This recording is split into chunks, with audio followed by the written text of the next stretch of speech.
है ना। मैं रविंद्र सिंह जी थी बेटा, रविंद्र सिंह जी एमएलए हूँ, थोड़ा धारे रह गयो।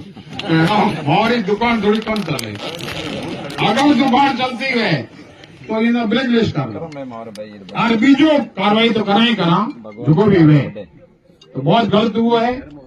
और जिको ने साथ घटना घटित हुई उन्होंने आपा की मदद करनी चाहूं। ये सब हैंगो रे सार्वजनिक बात जी ब्रिया है, भाटी साहब भी आगे हैंग तय करया और वो कागज मना दया तो जेड़ी भी चीज हुए पेड़ जगह में आप हैंग भेड़ा होता और मैं बोला अभी जो नहीं हो तो हमारे बड़े गावता था, रात जागो करा देता अल्लाह हूं तो मैं तंदूर उठा है तो ऊपर वाला हुन ले अपना न्याय मिली आपने भेड़ा है हर तरह वो आप लोग कहना चाहूं ते बाजी के बीबी बाजी रे न्याय में बाजी के अब हाडू तो मैं भी भूख मरने हारू तैयार हूं। हालांकि शुगर वाले भूखो नहीं रहना चाहिए, मैं घर में 10-11 डॉक्टर है पर नहीं भूखा रह जा हाको कर मणा ने घना ला।